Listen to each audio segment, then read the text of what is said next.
Sud Radio, mettez-vous d'accord, 10h30, 13h, Thierry Staner. Sud Radio, il est 11h30, nous sommes le vendredi 30 décembre 2022 et jusqu'ici tout va bien. 2022 est l'année la plus chaude et la plus sèche jamais observée, mais rassurez-vous, d'ici 2050, ce sera la règle, ce sera comme ça tout le temps. Il fera 23 degrés, jusqu'à 23 degrés ce week-end en Aquitaine pour la Saint-Sylvestre. Pas mal pour une fin d'année. 2022 s'achève donc sur ce constat édifiant. Il n'avait jamais fait aussi chaud sur une année en France. Il va juste falloir s'y habituer. Avec nous pour en parler, Serge Zaka, bonjour. Bonjour. Vous êtes agro-climatologue chez ITK, une entreprise française spécialisée en agriculture de précision qui propose justement des solutions pour évaluer l'impact du climat sur l'agriculture. En quelques mots, pouvez-vous nous expliquer en quoi consiste l'agroclimatologie ? Alors l'agroclimatologie, c'est une science qui permet de lier l'agriculture à la climatologie, c'est-à-dire de voir sur le court terme, donc là on parle plutôt d'agrométéorologie sur le court terme, il y a des impacts sur le gel, sur les végétaux, qu'est-ce qu'il faut faire pour y faire face. Et sur le long terme, de voir à quoi ressemblera notre agriculture d'ici 2050, quels seront les rendements et qu'est-ce qu'il faut faire au niveau politique pour s'y adapter dès maintenant. Alors, je le disais, canicule, sécheresse, chaleur à Noël 2022, l'année de tous les records, l'année de tous les extrêmes. J'aime bien sur votre compte Twitter, vous publiez des graphiques qui sont très parlants. Donc, petit retour sur cette année 2022.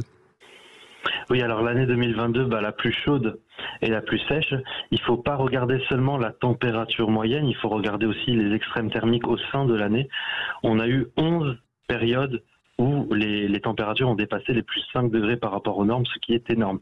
Et elle se terminera sur l'année 2022 se terminera sur un 31 décembre, où on sera dans le top 5 des anomalies les plus importantes journalières depuis la création du thermomètre en France, ce qui est extrêmement conséquent. Alors il y a eu quand même 2 périodes de froid en 2022, début avril qui a causé des dégâts sur l'agriculture, qui était très en avance, et donc les arbres fruitiers ont eu beaucoup de dégâts à cause du gel, et début décembre, malheureusement ça ne compense pas l'événement de douceur qu'on a eu pour la fin décembre, et donc finalement le mois de décembre se terminera sur une anomalie thermique sur l'ensemble du mois qui est positive de à peu près plus 0,5 degrés. Et ce qu'il faut bien effectivement avoir en tête, ça tombe sous le sens, mais c'est qu'il n'y a pas de vase communicant. C'est pas parce qu'il va faire très froid puis très doux ou très chaud que ça s'équilibre évidemment. Alors c'est dans un climat stable en général que les périodes de froid et les périodes de chaud s'équilibrent autour d'une moyenne. Dans un contexte de changement climatique, les périodes de froid ne compensent plus les périodes de chaleur. Et ça se voit par rapport aux records, puisque 80% des records qu'on a battus cette année en France, ce sont des records de chaleur. 20% ce sont des records de froid. Et sur l'ensemble de la planète, cette compensation ne se fait plus. Il faut savoir que 90% ou 95% des jours de l'année, on est sur une anomalie positive au niveau de l'hémisphère nord. Et donc au final, le changement climatique, c'est un déséquilibre entre ces périodes de chaud et de froid. Il peut y avoir des périodes de froid qu'on a eu en Amérique récemment, mais on a beaucoup plus de périodes de chaleur et ça ne se compense plus. Justement, quand j'étais à l'école, mon prof de géographie nous disait la France a un climat tempéré. Donc, est-ce que finalement on s'en sort plutôt pas mal ou plutôt mieux que certains sur la planète ? Bien sûr, et ce climat tempéré va perdurer avec le changement climatique, notamment sur toutes les côtes ouest de l'Europe. Mais on va observer une méditerranéisation de l'Europe par le sud. Par exemple, le climat méditerranéen pourrait remonter jusqu'à Lyon, voire même jusqu'à Toulouse d'ici 2050, d'ici 2070. Ce qui veut dire que la garrigue aussi, et toutes les espèces et tous les végétaux qui caractérisent le climat méditerranéen vont remonter par le sud. Donc on aura toujours un climat tempéré en Bretagne, en Normandie, en Grande-Bretagne, sur les Pays-Bas, mais une tendance à la méditerranéisation par le sud, c'est l'évolution des zones bioclimatiques, comme on dirait en agrométéo. Et aux États-Unis, quand on voit ce qui s'est passé, ces images terribles du blizzard, ces maisons complètement transformées en glaçons, c'est parce que les États-Unis sont plus exposés justement à ces extrêmes. Exactement. Les États-Unis ont un climat généralement continental. C'est-à-dire qu'il peut y avoir des extrêmes dans les deux sens. Ça caractérise le climat continental. Et en plus, aux États-Unis, il y a les rocheuses qui permettent de canaliser les descentes d'air froid qui descendent jusqu'au Texas, jusqu'en Floride. Alors les descentes d'air froid qui sont assez importantes en Amérique, par rapport à l'Europe, hein, si on compare, elles sont courantes. Aux USA, celle-ci, c'était l'une des plus puissantes qu'on ait pu observer depuis la création du thermomètre. Bien sûr, il ne faut pas la minimiser, mais il faut la mettre dans un contexte global, à l'échelle planétaire et à l'échelle de l'Amérique. À l'échelle de l'Amérique, c'est une année qui est plus chaude que la norme malgré cet événement de froid. Et à l'échelle planétaire, il faut savoir que pendant cet événement de froid qu'on avait en Amérique, les événements de froid et de chaleur ne se compensaient pas sur l'ensemble du globe. L'anomalie thermique, malgré cet événement de froid en Amérique, l'anomalie thermique de la planète était positive comme 90% des jours. Elle était positive de à peu près plus 0,5 degrés. Donc il peut y avoir des vagues de froid dans un contexte de changement climatique, mais ces vagues de froid seront plus rares et ne se compenseront et les événements ne compenseront pas les événements de chaleur qu'on observe sur la planète. Alors vous avez pointé sur votre compte Twitter que certains s'emparent de cette énorme vague de froid qui a frappé l'Amérique pour remettre en cause ce réchauffement climatique. Et ils parlent, eux, de refroidissement avec ironie, j'imagine. Mais qu'est-ce que ça vous inspire, ce scepticisme qui demeure dans une partie de l'opinion ? Alors déjà, ça me fait de la peine pour eux parce qu'ils ne parlent pas de refroidissement climatique avec ironie, mais avec réalité pour eux. Ils considèrent que la planète se refroidit et qu'il y a un complot international sur le changement climatique pour favoriser, je sais pas, les vélos, les éoliennes. Bon, parfois, c'est des théories un peu farfelues. Et donc, on se retrouve avec des comptes politiques en général très influents qui parle de refroidissement climatique en prenant un événement particulier sur la planète, la vague de froid qu'on a eu en Amérique, et en le généralisant, en ouvrant la porte à tous les complots les plus farfelus. Et donc pour moi, il est extrêmement important sur les réseaux sociaux que ces personnes-là n'ont plus la voix, puisqu'ils sèment le doute sur les résultats scientifiques. Et ils sont responsables d'une part de l'inaction au niveau mondial sur le changement climatique, des personnes qui ne comprennent pas qu'est-ce qu'il faut faire pour contrer le changement climatique, parce qu'ils ont l'impression que le changement climatique, il n'existe pas.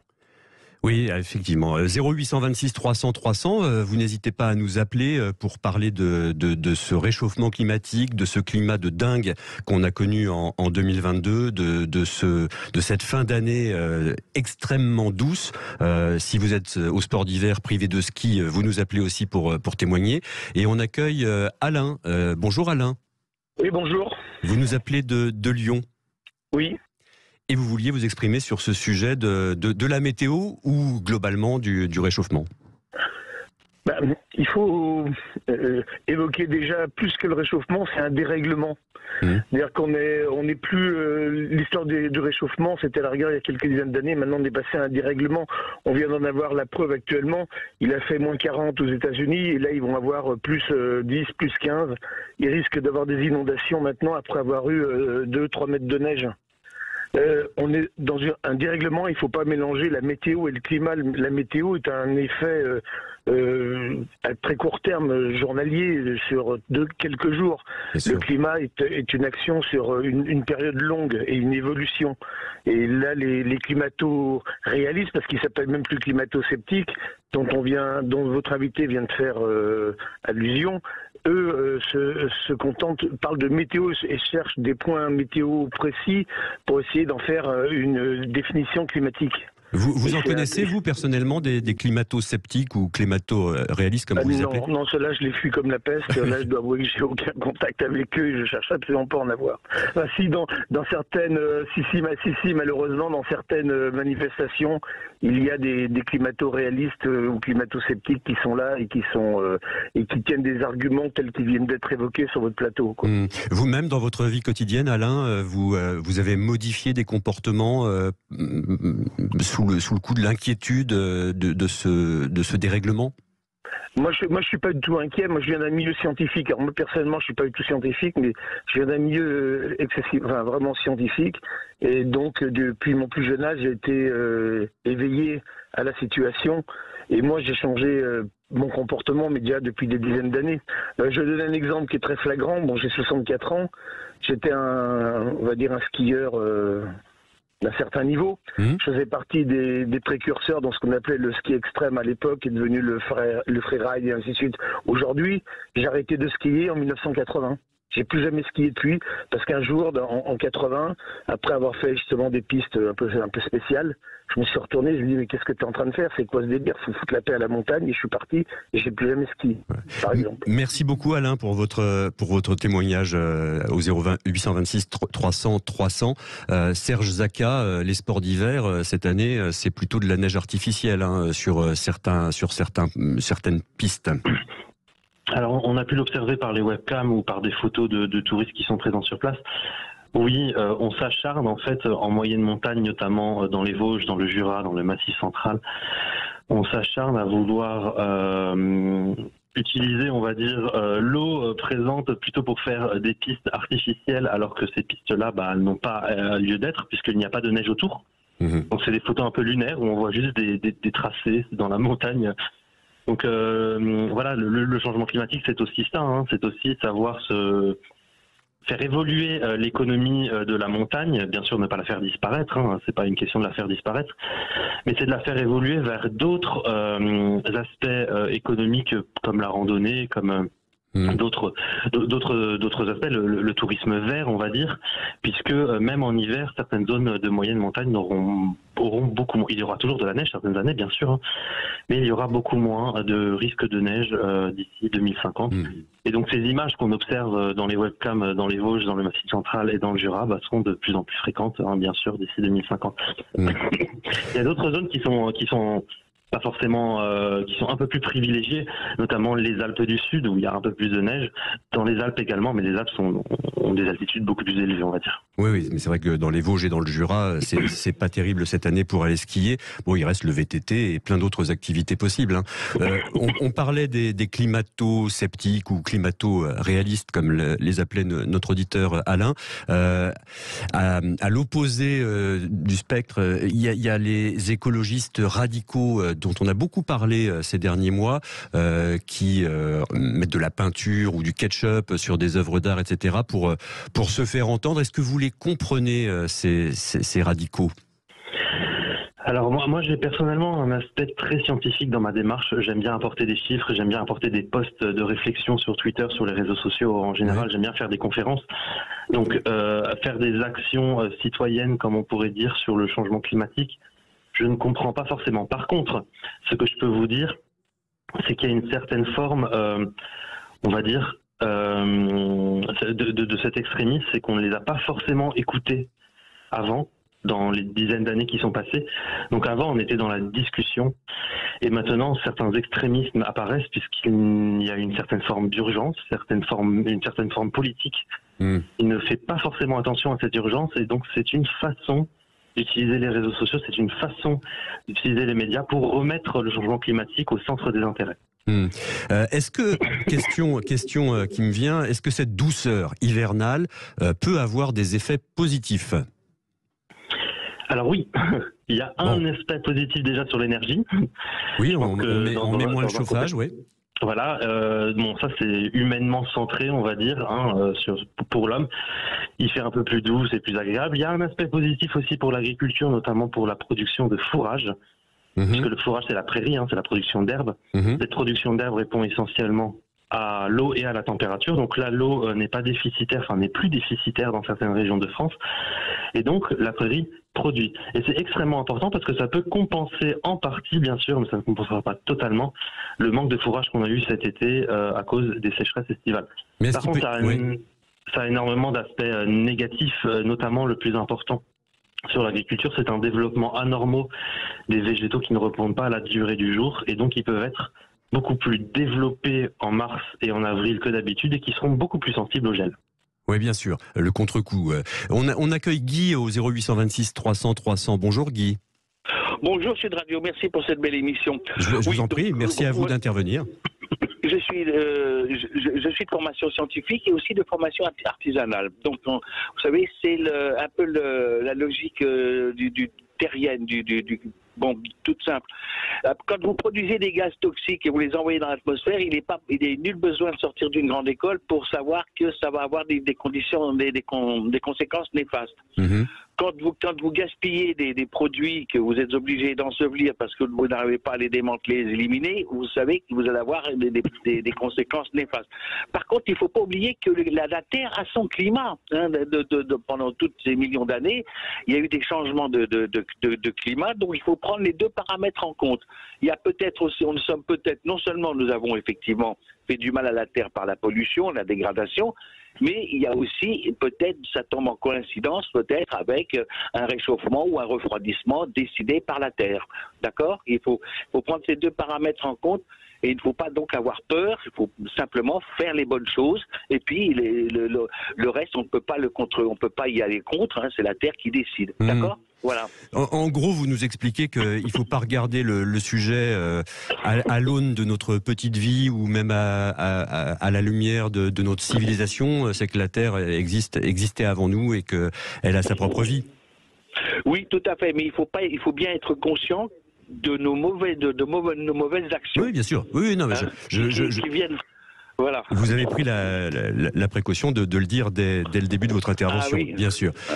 Oui. Merci beaucoup, Guy. On vous souhaite une belle fin d'année du côté de Paris. Merci vous de même. Merci Sud Radio pour ces belles émissions. Merci infiniment, Guy. On revient dans un instant avec Serge Zaka pour poursuivre cet échange et puis on s'intéressera à ce qui est sa spécialité, l'agroclimatologie, comment l'agriculture s'adapte à ce dérèglement climatique. Il est 11h47 sur Sud Radio. Sud Radio, mettez-vous d'accord, 10h30, 13h, Thierry Stanner. Merci d'être avec nous sur Sud Radio. Depuis le début de l'année 2022, l'agriculture française est marquée par des événements climatiques extrêmes qui s'enchaînent. Le gel au printemps, suivi d'orages de grêle, d'une canicule très précoce, d'un froid glacial début décembre et puis d'une fin d'année au balcon, pour reprendre le dicton. Nous faisons le point ce matin avec l'agroclimatologue Serge Zaka sur ces événements et sur la manière dont sa spécialité, l'agroclimatologie, peut aider à y faire face, ainsi que sur l'importance de communiquer évidemment sur tous ces sujets. Serge Zaka, quelles sont les solutions techniques qui peuvent éventuellement être mobilisées par les agriculteurs que vous conseillez ? Alors déjà, pour pas sombrer dans le discours catastrophiste comme on me le dit souvent, il faut savoir que l'agriculture en France va continuer à exister. Ce n'est pas la fin de l'agriculture en France. Il y a juste des évolutions à apporter pour s'adapter à cette nouvelle réalité, à ce nouveau climat. Il y a même des régions de France qui vont être favorisées, comme par exemple la Bretagne, la Normandie, le nord de la France, où même les rendements de blé pourraient augmenter. Mais dans tous les cas, il va falloir s'adapter. On va pas continuer forcément à cultiver les mêmes choses de la même façon. Alors, il faut savoir qu'il faut s'adapter, puisque les biogéographies, l'aire de répartition des espèces, c'est la définition pour le grand public, remonte vers le nord. C'est-à-dire que le climat méditerranéen remonte vers le nord, le climat aquitain il remonte vers le bassin parisien. Et donc, au final, tout ce qui se cultive dans le sud de l'Europe, dans le sud de la France, va remonter vers le nord. Donc, c'est une adaptation déjà, c'est-à-dire une évolution des espèces. Donc on pourrait avoir dans le sud de la France beaucoup plus d'oliviers, même dans la vallée du Rhône, même du côté de Toulouse, même des agrumes qu'on pourrait apporter, voire même de nouvelles espèces encore plus exotiques comme le sorgho, le mil, le millet, donc des céréales qu'on n'a pas l'habitude de cultiver en France, plutôt dans le sud de l'Europe, voire même en Afrique. Donc ça c'est la première adaptation, c'est l'évolution des espèces. Ensuite on a l'évolution des variétés. Et là c'est par exemple de nouvelles variétés de blé résistantes un peu plus à la sécheresse et aux canicules. De nouvelles variétés de maïs, par exemple, résistantes à la sécheresse et aux canicules. Donc ça, c'est de la recherche génétique, sans parler d'OGM, bien sûr. C'est de la recherche génétique classique qu'on a depuis des dizaines d'années en Europe. Ensuite, il y a des évolutions, pas forcément que technologiques, mais il y a des évolutions également agricoles, donc des nouveaux types de production comme l'agriculture de conservation des sols. C'est une autre voie de l'agriculture autre que le bio ou le conventionnel. On oppose souvent le bio et le conventionnel, mais on oublie souvent l'agriculture de conservation des sols. Alors, expliquez-nous. C'est une agriculture, en fait, qui remet le sol au centre des intérêts. On a moins de labour, on a plus de cultures intermédiaires, donc on a plus de protection du sol. Et il faut savoir qu'un sol protégé, c'est un sol qui sera peut-être plus fertile, qui pourra contenir plus d'eau, donc c'est intéressant dans le cas d'une sécheresse, mais c'est également un sol qui stocke plus de carbone. Donc c'est un sol qui peut récupérer grâce aux plantes et à la photosynthèse plus de carbone de l'air et le stocker dans le sol. Donc c'est la seule façon qu'on a pour l'instant, et c'est l'agriculture et les forêts, de reprendre du carbone de l'atmosphère et de le stocker dans le sol. Il y a également d'autres voies qui sont un petit peu plus nouvelles, comme l'agriculture numérique, la modélisation en fait des effets du climat sur l'agriculture pour mieux les anticiper et prendre les meilleures décisions politiques dans les semaines à venir ou dans les dizaines d'années à venir. Donc voilà, il y a plusieurs voies. C'est pas la fin de l'agriculture en France. Il y a une énorme adaptation à faire pour rester productif en France. Serge Jacquat, je vous propose d'accueillir Alexandre qui nous appelle au 0826 300 300. Bonjour Alexandre. Oui, bonjour. Vous souhaitiez participer à cet échange sur le dérèglement climatique. Et puis là, on est en train de parler de ses conséquences pour les agriculteurs. Et oui, bon, on a connu un été très compliqué avec la sécheresse. Vous êtes agriculteur vous-même, je le précise. Je suis agriculteur, on va dire polyculture élevage, c'est-à-dire que j'ai de l'élevage et de la culture. Et oui, on a connu un été très difficile et très chaud surtout. Voilà. Au-delà du manque de pluviométrie, c'est la chaleur qui est très néfaste, quoi. Et vous êtes du côté de la Haute-Garonne. Est-ce que vous, on écoutait Serge Jacquat nous parler des solutions, nous dire c'est pas la fin de l'agriculture, mais il y a des solutions pour s'adapter. Est-ce que vous-même vous en adoptez? Est-ce que vous avez changé votre façon de travailler la terre? Eh bien, on a mis en place depuis quelques années des couverts végétaux l'hiver pour pas laisser les sols nus. Pour deux choses, éviter l'érosion et aussi pour faire des plantes qui absorbent le carbone. Mmh.